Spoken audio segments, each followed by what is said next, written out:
Welcome to our meeting. We are so glad to have you all here. It is Thursday, the 12th of January, and we are gathered in the boardroom on Legacy Campus. And we will begin this meeting with roll call, beginning with Larry. Larry Jepson, board member. Randall Bagley, board member. Steve Norton, superintendent. Terry Rhodes, board member. Kathy Christiansen, board member. Chris Corcoran, board member. Jeff Nielsen, board member. Jared Black, business administrator. And Roger Pulsifer is excused this evening. Our pledge and mission statement will be led by Larry Jepson this evening. Please rise.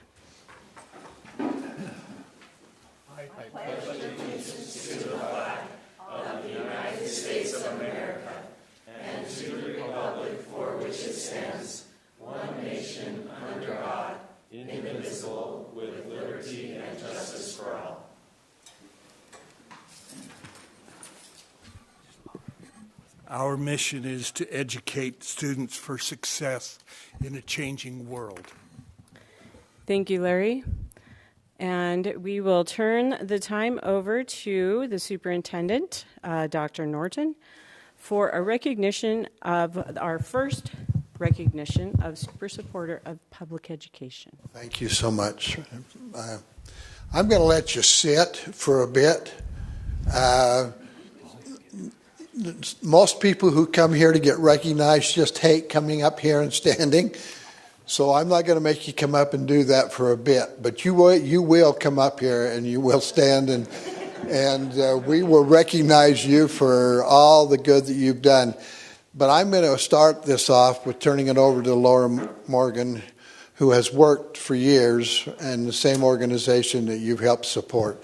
And she's going to start, and then it'll go to Gary Thomas, and then when I start talking, we'll have you come up here and face the crowd, okay? Laura? Well, I'm honored to say a few words, but it was in this other building, I don't remember, was it 2000 probably, or maybe 2001, that James McWhorter and Corrine Knight and I went over and presented a plan for the orchestra to begin in the elementaries. And at that point, we presented for the RAPS tax, and we went out, and James and Corrine said, I don't feel like that went anywhere. And I went home, and Ron gave me a call and said, how about if we help each other and see if we can get the orchestra going?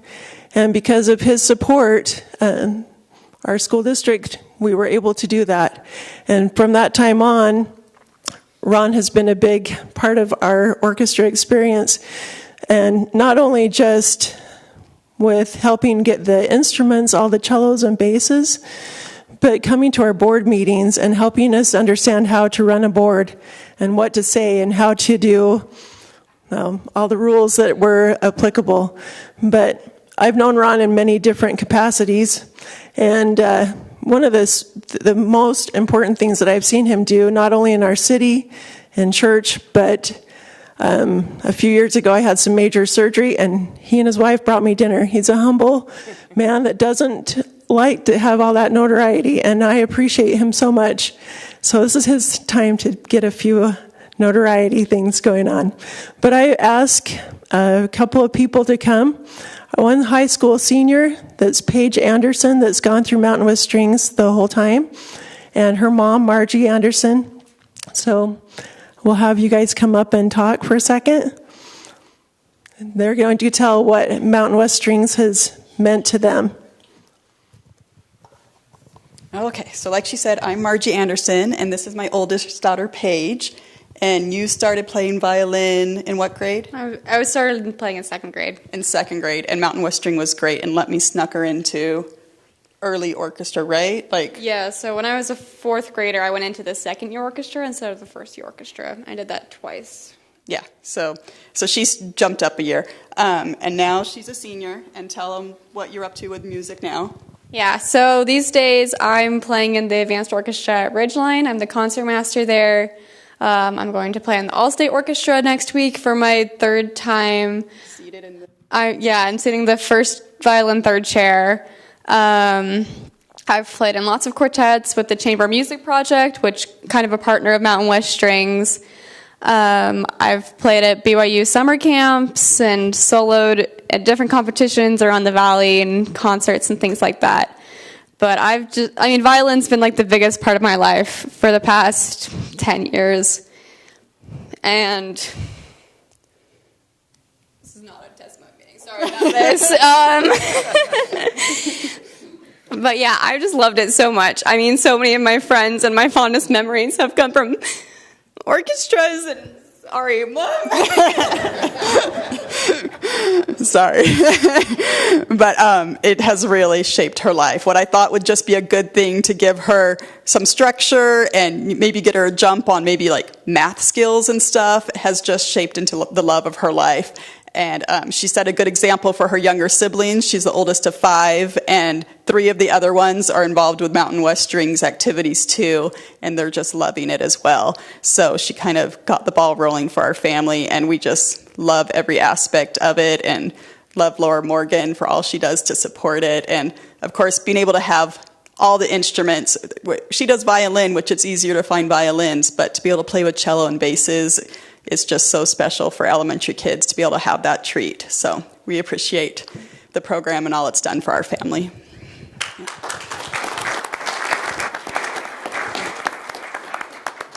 And Paige is giving back too. Last year she came to all 3 concerts and soloed with our Mountain West String Kids. So that was pretty cool. I also asked our very first graduating class of Mountain West Strings, Holly Smith, who is my daughter. She's the one that got me involved in that. And her son is now in Mountain West Strings. So if you'll come up and tell what Mountain West Strings has done for you. Mountain West Strings would not be here. Elementary Strings would not be in Cache County School District without Ron. So all these things are because of him.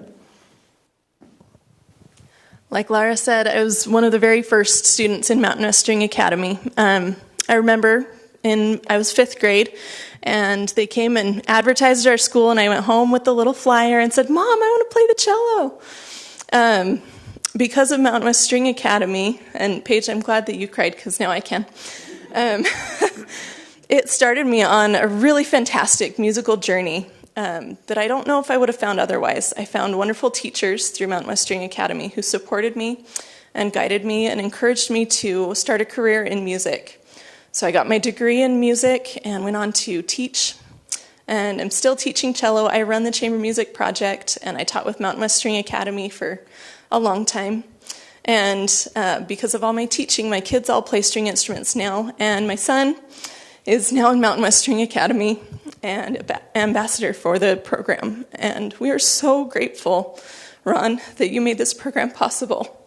It has shaped my life in a way that I don't think it would have turned out otherwise. So we are so thankful. Thank you.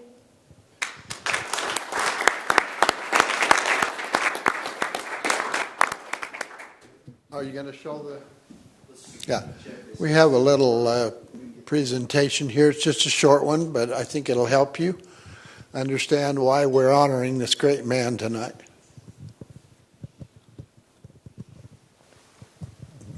Thank you from Hillcrest Elementary. We are Nibley Elementary School. Thank you.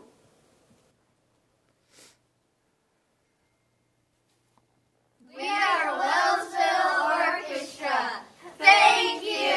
Thank you from Cedar Ridge second years.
elementary second years. Thank you.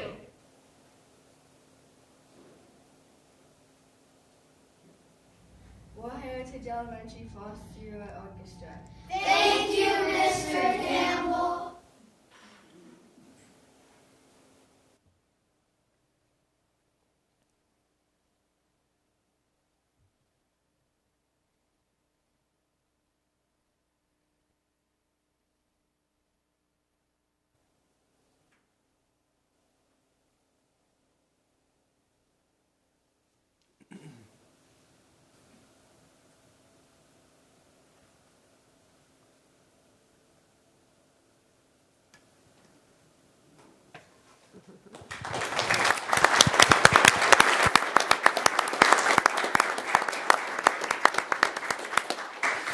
In addition to all the years that Ron has contributed to this program and the students that he's impacted there, 29 years ago I used to take my 5th grade students into the computer lab at Summit Elementary. And that computer lab was made possible by Ron Campbell and Campbell Scientific. They had donated the money for that computer lab. After that, a few years later, I became the principal of Lewiston Elementary. And I was the recipient for multiple years, thousands of dollars that came to Lewiston Elementary because Ron took a little bit of a unique perspective to his business. His business model, he treated much like his personal model. And in his personal model, he made sure that there was some money that went back, and he gave back. And one of the areas that he chose to give back to was education. And so I owe a debt of gratitude to Ron and his company as a starting out principal who was struggling to make ends meet at a school. He helped in many ways at my school too. So not only through music, but technology and even other things. Thank you for all you've done for education, Ron.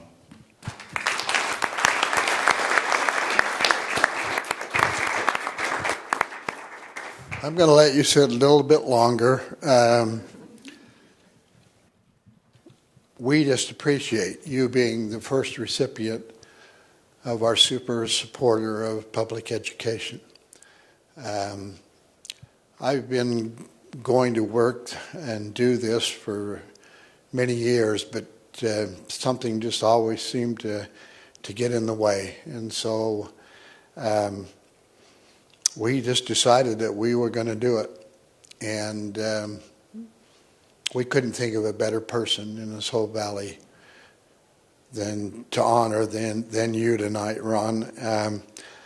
We have some words here that have been written, and we're going to give you a copy of it because I think you need to know from all the people who have had the opportunity to talk with you, to interview you. This is kind of how we remember you. Ron Campbell, super supporter of education. Ron Campbell is a man who gets things done. Although he is quick to deflect praise and instead offer recognition to others, Ron and his efforts have had a tremendous impact on the education experiences of students in Cache Valley. Directed by Ron's, funds from shareholders at Campbell Scientific have been designated over years to help with school and classroom needs, supporting literacy and book purchases, band and music programs, computer labs and technology needs, sports programs, grants for teachers, and scholarships for graduating seniors. Additional funds have been donated to support the Cache Education Foundation's annual fundraising events, the Christmas Tree Jubilee, and the Driving for Education golf tournament. During the holidays, funds have also been donated to schools to ensure that students and families in need have food and gifts for Christmas. In addition to financial contributions, Ron has given generously of his time.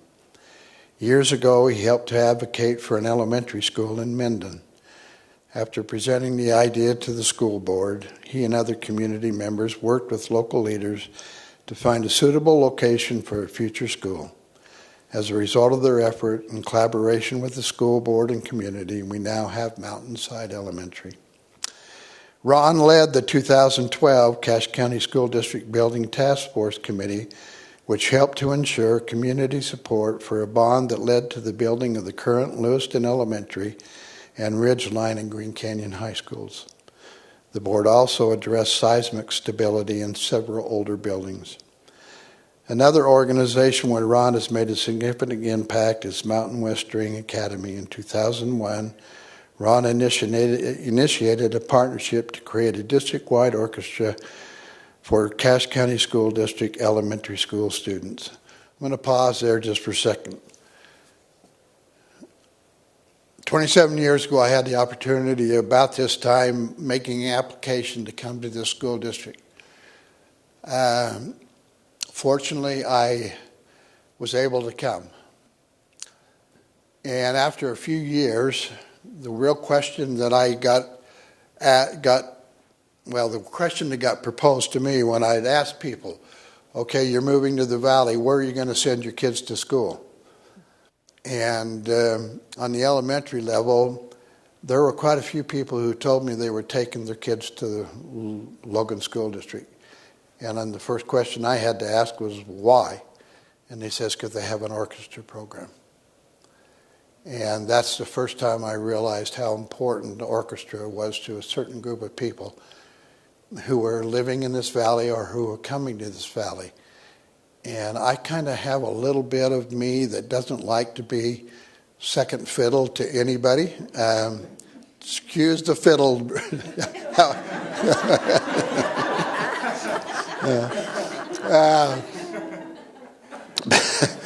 But I really was so delighted when I was approached by Mountain West Strings to see if we would partner with them to offer elementary orchestra program to our kids in our school. And we didn't really have the resources to make that happen. We had a board that was very supportive. We had principals who were very supportive, but it never would have got off the ground had it not been for community members like you, Ron, who stepped forward. And I just want you to know how much we appreciate that.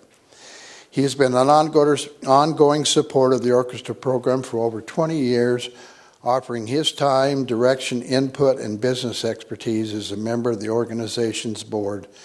Doing much of the work behind the scenes, he frequently attends the Academy's meetings and concerts to make rental instruments accessible for families of all income levels. He also provides lower string instruments such as cellos and basses and other more expensive instruments. According to Ron, quote, education has always been a high priority. You depend on education, the school system, the public school system for quality of life. If you don't get that education job done, why then everybody's quality of life just goes down. So I think it's important, close quote. People we spoke with were quick to point out that Ron and his wife, Mary Jean, worked together as a team to support the Valley, not just offering large contributions, but frequently performing small yet significant acts of service in the community. One person who worked closely with Ron commented, "I don't know a better man." We are so grateful to be beneficiaries and part of Ron's generosity and acts of service. It is indeed appropriate that we call him a super supporter of public education. Thank you, Ron. Give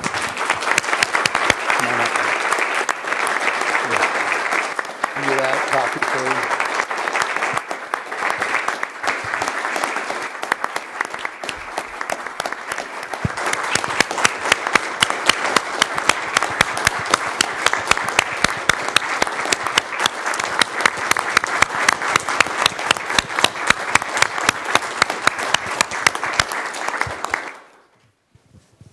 If, in the world of possibilities, every company that was in this valley acted like this company that Ron has been associated with, our school system could just soar. We have here for you, Ron, a painting that represents Cache Valley, and it's done by Lester Lee, our art teacher in Skyview, and it's framed by Mr. Frank Prince, and we want to give that to you from the board and from the administration and from, I didn't ever know what number, 8,000. Many people have asked me what what I think is one of our greatest accomplishments that we've been able to work through during the years that I've had the privilege of working with the school board and all these wonderful administrators down here. And as I thought through it, I thought there would be nothing that we've done in this school system besides providing a top quality education in the classroom that would affect more kids than this Mountain West String Academy has done. And so, Ron, from the bottom of our hearts, we offer this small token of appreciation to grateful students, grateful parents, and a grateful school district that you made possible the opportunity for 8,000 or so kids to pick up a skill that they can take with them for the rest of their life, and an education and a knowledge of music that will enrich their lives forever. So I don't want to put you on the spot, but if you'd like to say something, I'm going to hand the mic to you and just give you that opportunity. Well, I guess I ought to say something in my own defense. Is that Superintendent Norton and the rest of you give me a lot more credit than I deserve. There are a lot of other people behind the Campbell Scientific support side of this thing that have happened, and maybe just to start, if we ask ourselves the question, what would have happened if we hadn't had Steve Norton?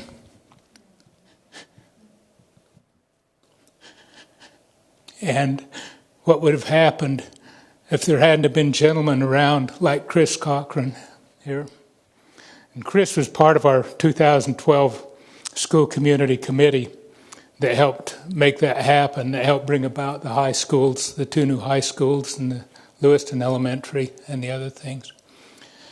And I often say, in my own way, and I've felt this way for a long time, and I think my brothers feel the same way, the family feels the same way, and associates, but the most noble of professions is that of a teacher, and people involved in education.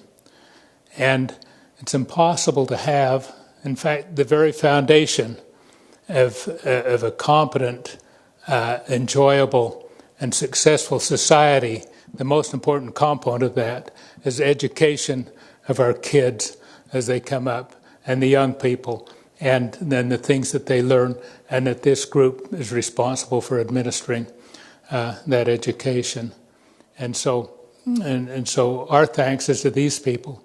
Now, if you look at Mountain West String Academy, going back, in the beginning is about the 2020-21 when we were working on and we had about 20 people on our little committee in Mendon, interested in trying to get an elementary school back into Mendon.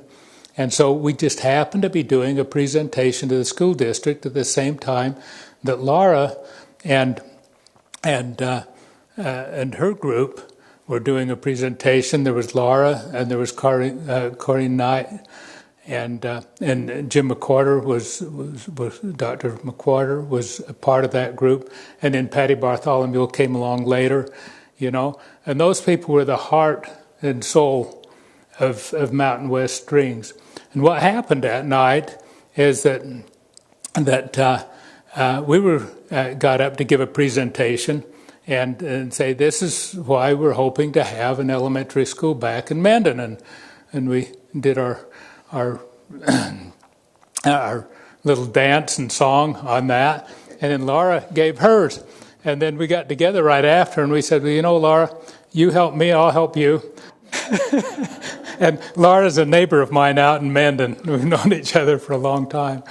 And so we started down that road. But it turns out the other thing that helped it was Campbell Scientific had a shareholder contributions plan where automatically 10% of the profitability of the company was designated for shareholders to in turn designate a recipient of that. And that's what made it possible to start and support the Mountain West Strings program and And so it's a number of things that have just come together, but it was the magic of Superintendent Norton that got the whole thing going. And he's been a wonderful person to work with through the years, and I really deeply appreciate him. I know a few of the other board members here, and have just appreciated their support on this as we've gone along. So hands to these guys.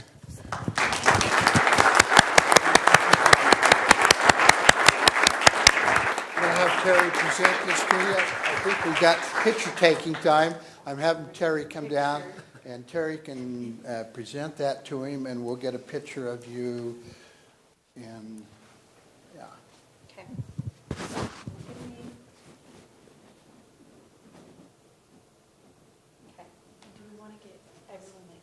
Yeah, I thought the same thing. Everybody who came and presented and talked, would you please come up and let's get a group picture? I think we need to preserve this for history. Our photographer happens to be his newest granddaughter. Oh, wait a minute. Come on here. The taller ones go to the other side. All right, come on in. Come on. Get us all. Perfect.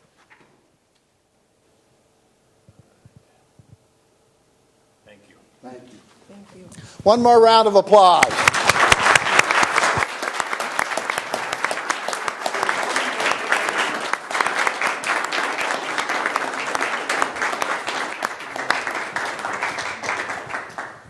And part of getting an award is not having to be penalized by sitting through the rest of the board meeting.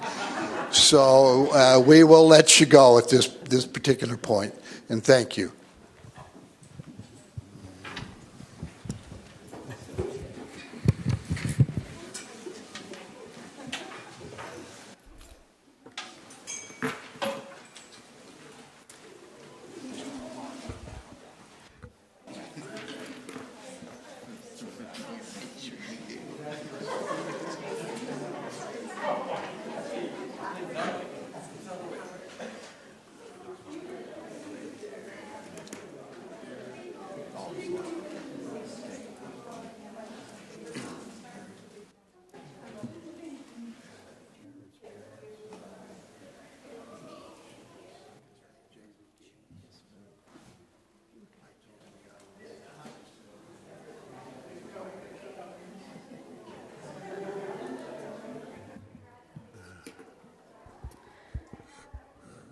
Thank you very much. We will move on to the public input section of our agenda. And Jared informs me that we have none. Next up, we have board business items, swearing in of re-elected school board members, Terry Rhodes and Randall Bagley.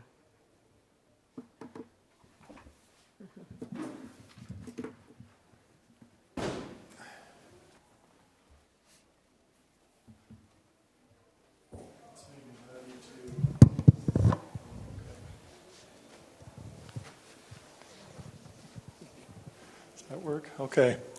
Raise your right arm to the square, which you have, and repeat after me. I, and please state your name. I, Randall Bagley. Having been elected to the office of school board member, do solemnly affirm that I will support, obey, and defend the Constitution of the United States and the Constitution of the State of Utah, and that I will discharge the duties of my office with fidelity.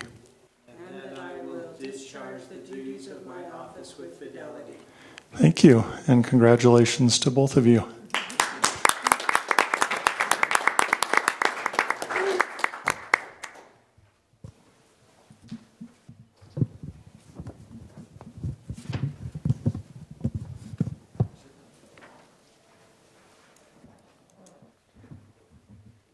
Thank you, Jared. Next we have board member election for president. I will take a motion. I would like to nominate Terry Rhodes. I second the motion. Does it have to be seconded? I move that nominations cease. I second. Oh. All in favor? Say aye. Aye. Any opposed? Maybe Roger is. Thank you. I don't think so. Thank you for your vote of confidence. Hopefully, I hope to discharge my duties with fidelity. Next up, we have board member election for vice president. Do we have a nomination? I nominate Kathy Christiansen for vice president of the board. I second it. I move that nominations be closed. I second. All in favor of Kathy Christiansen for vice president, say aye. Aye. Any opposed? All right. Congratulations, Kathy. Thank you. I'll do my Thank best. you for staying there. Don't we have any lengthy speeches prepared or anything? Well, I do have a lengthy speech, Oh, okay. but Okay, perfect. I'll forego it. Great. Next up, we have our reports agenda. And we will have Skyview Club. First on that agenda is a Skyview Club request presented by You Don't Look Like Amity. Principal Shane Jones.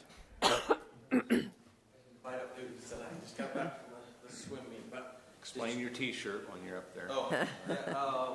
Did you get the Come to the mic. They've got it. They've got the. They got okay. I was just making sure. Our female coaches got together last spring and put together this concept of Better Together this year. This is the 50th year of Title IX. So all of our girls' programs spend time supporting each other's programs. So tonight was our senior night for swimming, and so our cheerleaders and all the basketball team and other girls' programs all come and support the swimming team today. So, 50 years is not all the sports were. I think if you go down the hallway at Skyview, you can see what years each of the girls' sports programs were added. So there was only a couple way back then. So awesome. Yeah. So, a Black Student Union Club. Yep. Any information, special information, in addition to the application that you want to share? No, just we've got a couple incredible students that want to make sure our Black students are represented and feel safe and heard and offer support to other students, and so we can't wait to have it and get it up and running. So because we need to get it up and running soon, because both of them they're great students, but they're seniors. So we want to make sure that I was talking to one of them today that we want to make sure we have things in place that it continues past this year. So. Will this student union be for all minorities or just Black students? So we have other programs, because I was talking to her today. We have like a Latinos in Action program and some others. It would represent and welcome all those that want to be in part of that, including allies. So it's not Black oriented only, but I think the requirements would be to serve in the leadership of the club itself. You would either need to be Black or part Black. Okay. So. Anyone have questions? Great idea. Thank you for coming. You're welcome. Okay. Next up, we have post-secondary policy retirement, presented by Tim Smith.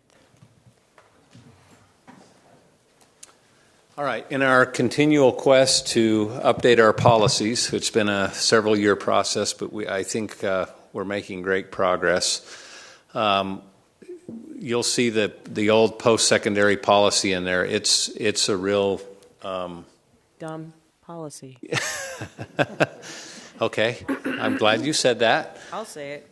And then if you'll look at the policy that I put next to it, it's a policy that's already on the books. And if you go down to the highlighted section of that policy, you'll see that we do accommodate the old policy basically says we will not accommodate students who have graduation issues, and the policy we already have on the books says that we will, in certain cases, accommodate students who, for extenuating circumstances beyond their control, couldn't graduate that year, and so we'll extend their time here with us. It's the right thing to do, and it's the right thing to retire the other policy. So that's the request here tonight on that.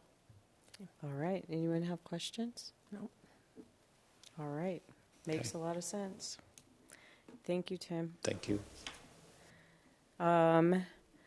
And next we have the Student Activities and Excursions Safe Travel Policy Amendments presented by Dave Swenson.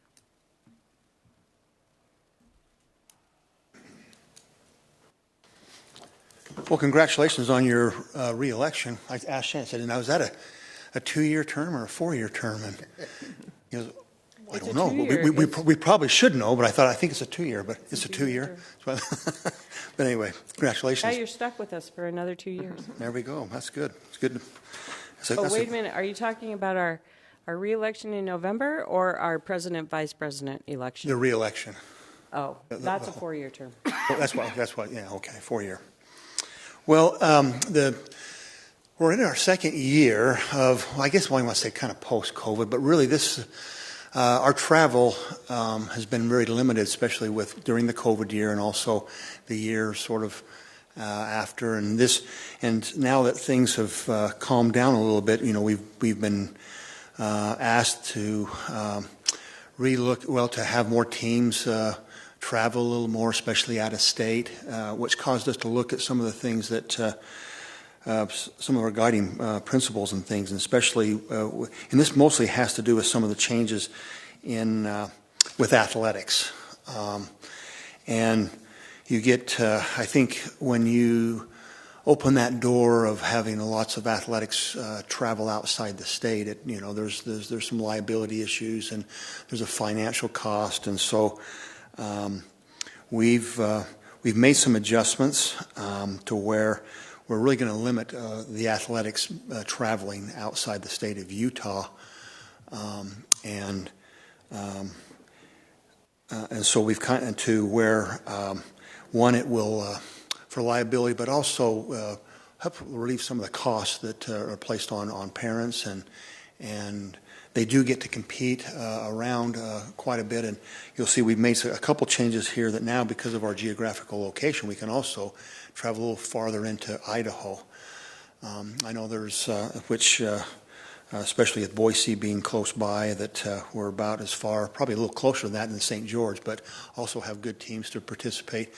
One, I think you'll see probably maybe a little bit of relief with the new realignment.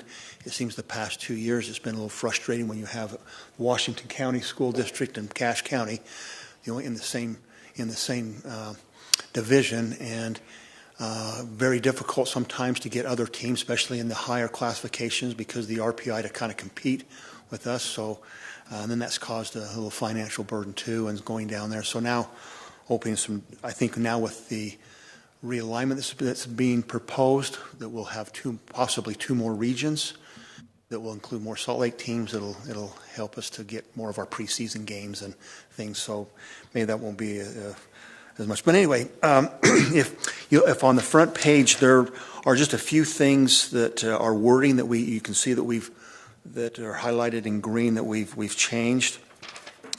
And I won't take time to read through all of those things, but if you go to the in-state, which Come across on here, so they probably don't see it, right? No, we don't see it. Oh, okay. The wording changes are minor, but he'll get to the meatier parts here. Okay. I'll see if I can get up the other. On the purpose and philosophy on that first page, there's just a couple instead of that and that we put can't. I mean, we just changed a couple words that sound a little bit better. So really, that wouldn't affect the policy at all. But if you look on the in-state travel, and it'd be on the third page, bullet item number 3. It says school teams, classes, groups, and organizations are limited to a maximum of 4 overnight trips per school year. And then it said that this includes then it said, then we inserted in there the Utah Activity Association events are listed in the current Utah Activity Association handbook are exempt from this limit. Just because, and the 4 overnight trips I've been in there for I don't know how long, but that causes a problem if we put that exemption, because a lot of Utah Activity Association, some of our activities require, especially with wrestling and a few sports where they have tournaments that causes us, or even FFA, which would probably exceed those 4 days. It did say this includes both the state and out-of-state trips, but does not include region divisionals or state championships. We just crossed that out because now that we've inserted Utah Activity Association events as listed in the current Utah Activity Association are exempt from this, and that's, I think, wording enough. Because some of those things can change with that. So that's where that piece came in right there. That's all really within the in-state. The out-of-state is where we've had a little bit of debate on, and a lot has to do with the athletics of, do we really want our athletics traveling out-of-state to a lot of different competitions? And you do get a lot of requests, and it puts a burden on families. It puts sometimes even on administrators at times. How do we really want to? And so I think with the clubs that are there, our kind of guiding principle is if we're going to do that, maybe the clubs can take that burden on and not be affiliated. But we also know there could be some exceptions. But also, as we talked about, there's other programs that don't have the opportunity to compete, like the athletics, and to share their talents on a regular basis. And sometimes and so if you look on out-of-state travel, on bullet point number 3, it says special considerations will be given to individual students or groups that have and qualified, and then we inserted in there at the state level to attend national conventions, national academic workshops, academic events, and out-of-state individual national athletic activity. We just put that little part in there on the athletic activity because there are, not as a team, but there are a few sports where if kids want to go to the next level, the state championships, really colleges aren't there much anymore. One incidence is wrestling. We've had a practice in the past, since I coach wrestling, that the Reno tournament is a national tournament. And for kids and usually they don't take full teams there, they take individuals, because that's where they're looked at by college. A lot of the college coaches do the recruiting. If you place at the Reno National Tournament, you're probably looking at a college. If you go to the state and play state, you're not looked at much anymore. It's usually these clubs. And so we inserted that on, and we had for that athletic, but it's national qualifying. And then it says we crossed out the next one where it says reward trips, where performances is a secondary consideration and used only as an excuse to take a trip, should not be forwarded to the superintendent's office for approval.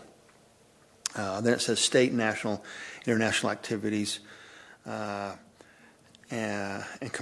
commercial enterprises should not be forwarded.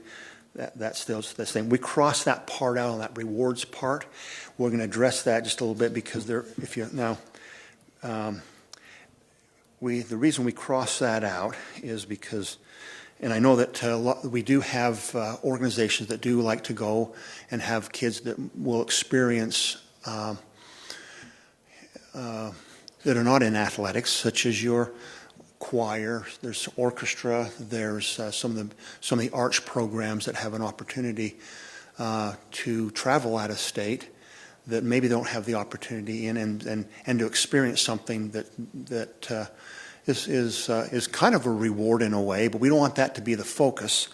And so if you go down to number 6 on the item, it says it says school, and it says school teams. We've crossed out teams. School classes, groups, and organizations are limited to a maximum of 4 overnight trips per school year, and only 1 trip, when approved, may be out of state. Out of state's event, and then we put out of state, and then in green, events for these groups should be limited as a maximum of once every 4 years. So once every 4 years, we feel like it would be a good opportunity for these organizations to, if they wanted to have to take a trip, student that would be out of state. Usually, the reason and where it says rewards, that's kind of there are some rewards when we go to certain places, and I don't see too many people that go out of state to the Four Corners and the Indian Reservation because there's not a lot to do down there. But usually, it's they go somewhere where there's an attraction that those kids can experience. You know, we think of Disneyland. We had a group that went to Seattle, but there is a educational component that needs to be a big focus. And so we look at that, and some of the groups that have gone, they've either gone to a junior college where there's an adjudicator that whether they perform or they've been adjudicated by a college professor. They've got some instruction, things like that, but they also will experience some type of an activity, whether it's a ball game in Seattle or it's a Disneyland, one day in Disneyland. And so it appears that it's a reward, but it's just not for rewards. But usually there's something attached. And sometimes for some students, that might be the only time they ever go to Disneyland or some of these events in up to that point, or maybe in their life. I'm not really sure. But anyway, it depends on that. So that's the gist of it. We've taken athletics out of that because it used to have that. And so when it says athletic events, we crossed athletic events, and then we also crossed out based on the Utah Activity Association competition success. We took that out too, so that this is more for those groups outside of athletics that do that now. And kind of replace that athletics event, if we look down to number 9, out-of-state travel may be approved by the Utah Activity Association activities within the limits of A12. If we drop down to A12, which is 12 here, because of the geographic proximity of Cache County, locations within, we changed this to 350 miles. From the district office in the states of Idaho and Wyoming does not require superintendent approval for student travel in connection with approved Utah activities, competition activities. We bumped that to 350 to allow Boise to be within that area, which is similar to St. George. You go to St. George right now, I know that we have a family event going on President's Day down there, and we right now St. George is just, especially on those weekends, of really puts a bad taste in a lot of people's mouth because they jack up the prices in all the hotels. It's hard to find places, and I think with the opportunity now to be able to go to Boise, which is probably even a little closer. There's plenty of schools there. We've got so. We're allowing them to travel to Boise. However, we did get a little pushback from some of the principals, just saying that we do on occasion have a few teams who that come around every once in a great while that has a magnificent year, magnificent players. They would benefit maybe by going out of state into a certain competition. So at the end of that statement, or on paragraph 12, we did put exceptions may be approved by the superintendent given special circumstances. But that would be on exceptions, not the rule. But our whole idea is I think we've got enough competition here in the state of Utah, and in the surrounding states here that I think we'd like to limit as much of the Utah Activity Association travel outside of the state to California and to different things like that sometimes you can get caught into. So anyway, that's kind of how we've worded that.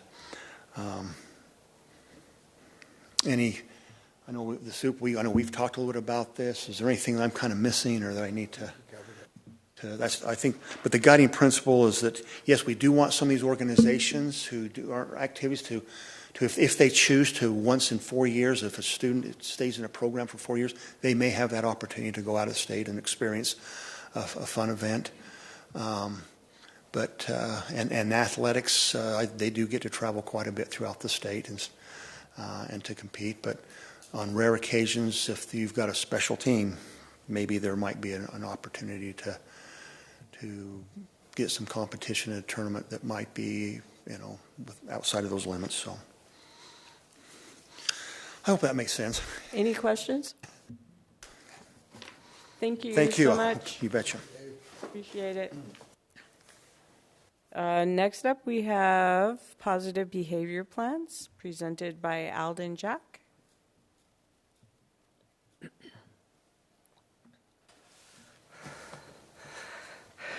Well, good evening. The state has asked each school to create a positive behaviors plan.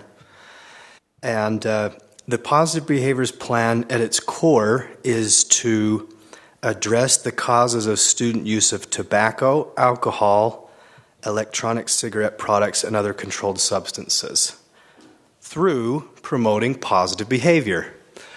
So it's very much coming from that place, but our specialists at the Utah State Board of Education have been very clear that this is to be done in connection with the other things that are happening in the schools to promote positive behavior. And so there are several things we're asked to address in these plans. Address peer pressure, mental health, and creating meaningful relationships. So for Cache District, we've used the positive behavior interventions and supports model to help schools create a positive behavior plan. And they provide each school $1,000 to buy supplies and $3,000 to be given in stipends for teacher members or staff members who play a role of specialist to help the school make actions through the year for those positive plans. So what we have to present to you is a plan from each school. You'll notice the elementary plans.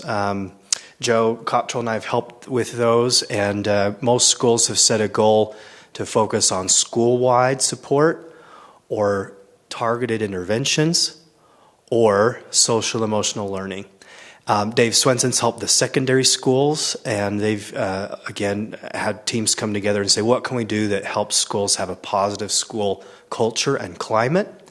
And how can we help students make meaningful relationships with staff and with each other, and support positive behaviors in the schools? So that's the intent of the plan. The plans use a pretty common template that we've created for the school district, and we ask to have those approved, and then at the end of the year, each school is to submit a short, and we mean very short, narrative on what did they do through that year. Do you have any other questions about the positive behavior plans? Any questions? You're so thorough, we just never have questions. Okay, thank you. Thanks, Alden. Terry, I'd like to make a suggestion for this as far as reading them. If the board members would just read their schools, that they read the trust plan, the school lands trust plans for it, then we'd all have 4 or 5 to read instead of having to do all of them. Good idea. Do you Everyone like in that agreement idea? with that? By next week. Yeah, sure. Okay. Excellent. Thanks for that suggestion, Kathy.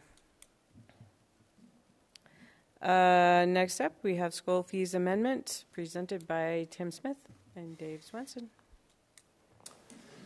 I'm going to take, we do have an amendment to the fee schedule this evening, but I want to take just a second and give you a broader update on some things going on in the school fees arena, especially as we go into the spring and we get to the point where we need to approve the next year's fees.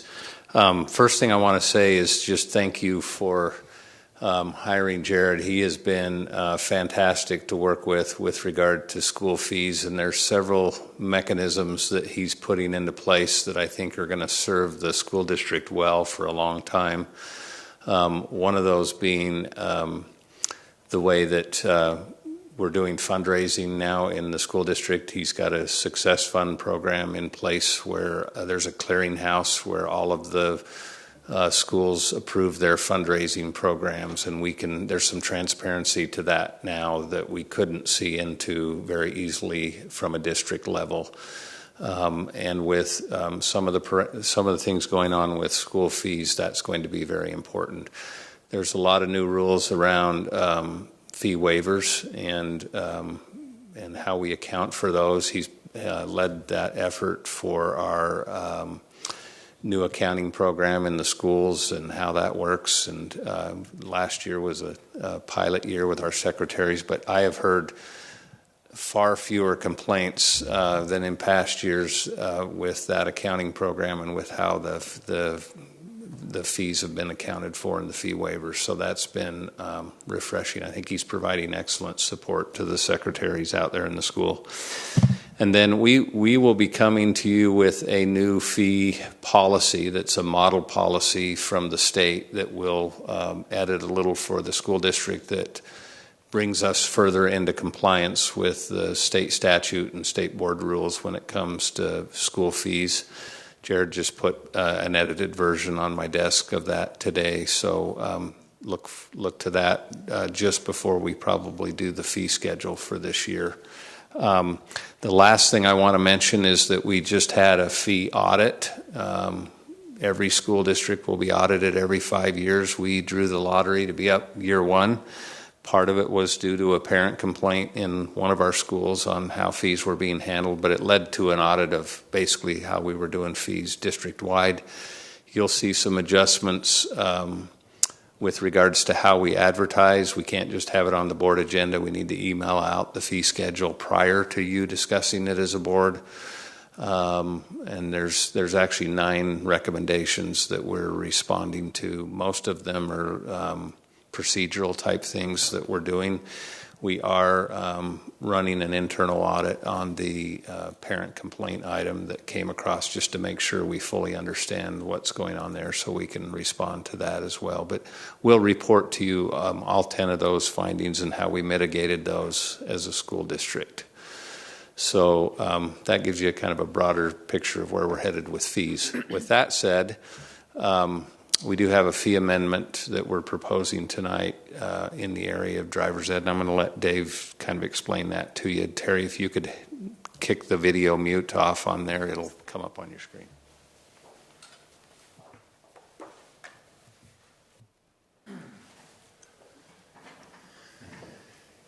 This is on on driver's ed, on the elective course down sort of at the bottom. What happened this year is, as I attended, one of my responsibilities is over driver's ed, is driver's ed decided to start downsizing and getting rid of their online course because it was being too cumbersome for individual schools and the districts to start putting in different modules. They had the capacity where it was just too cumbersome. So they've decided to go with AAA. We committed last year that we were going to go with AAA online, and that's where the state is recommending and going. So any students that want to go online, they used to just would go through our district and we'd put them on this Utah online course, and then the teachers, the instructors would kind of monitor that. And if they wanted to adjust a module, they'd send it to the state and this lady would do it, but then it just became kind of cumbersome. So AAA has come in and it got a slow start. This is why we're coming now. It wasn't until October that they really got this launched where they had a representative from each school that they were able to put on the system. So that's, and we have an instructor from each school who's sort of our site representative. At the beginning, it was that you would just refer the students to the online address and they would pay their fee of $49.95 there. That's what was the original. But as they started to go through that, they found that, no, we are going to actually charge the school. That the kids will pay at the school level. We buy the codes to link them in.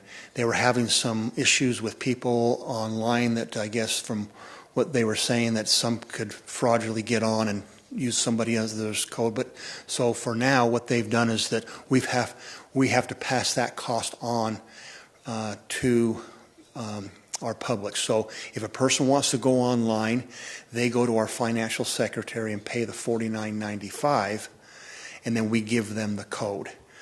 And so that was something that they had determined in October and way past our fee schedule. We didn't want to eat that cost, and so we wanted to hurry and put this on here now. And so if you look on the driver's ed, it says driver's ed in school, and if you look in our driver's ed in school is $155. After school and summer is $185.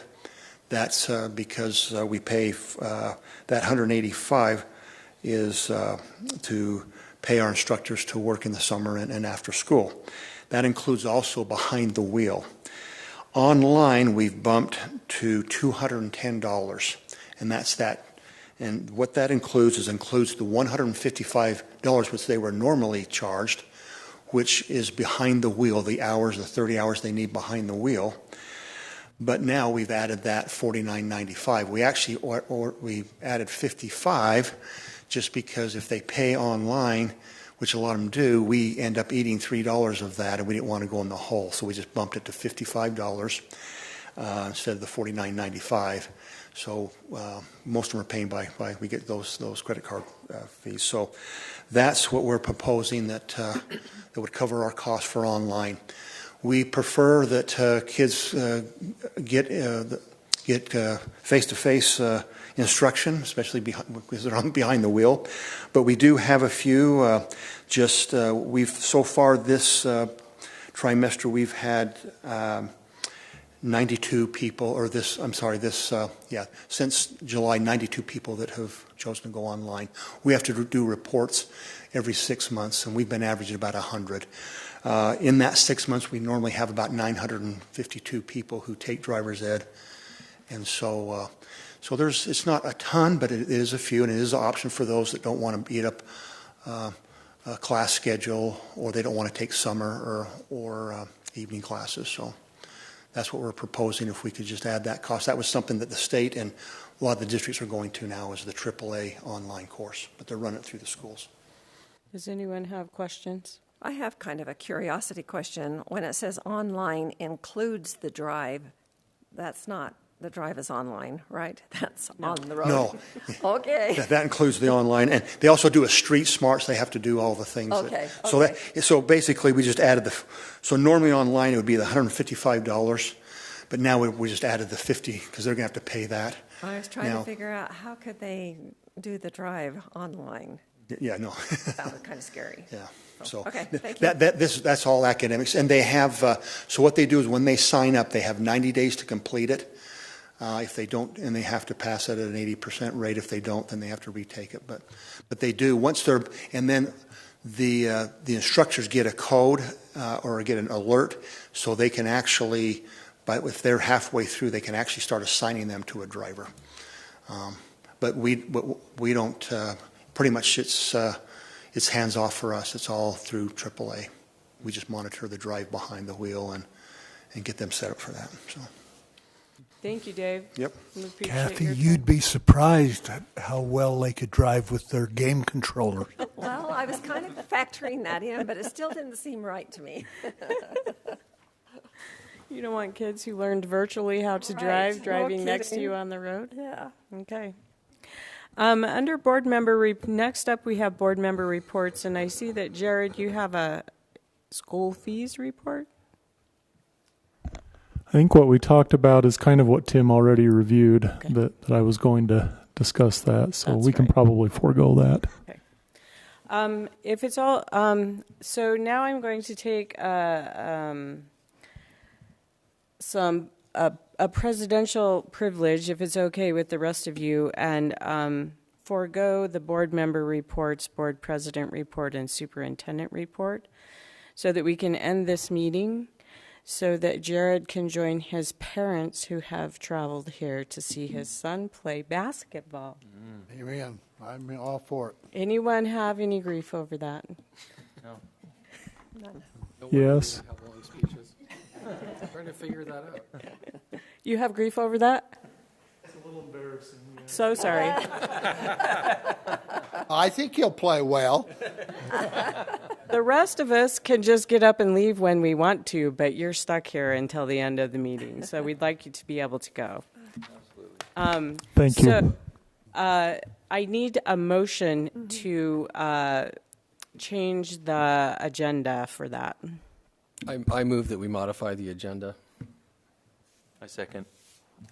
It's been moved and seconded that we modify the agenda to push board member reports, board president report, and superintendent report to a later meeting. All in favor? Aye. Aye. Any opposed? All right. Do you want a motion to adjourn, since we didn't finish the agenda? And so then I'll take a motion to adjourn. I move that we adjourn. I second. All in favor? Aye. Aye. Anyone opposed? Jared, you can't vote. All right, we are adjourned. Thank you very much. Good luck, Jared.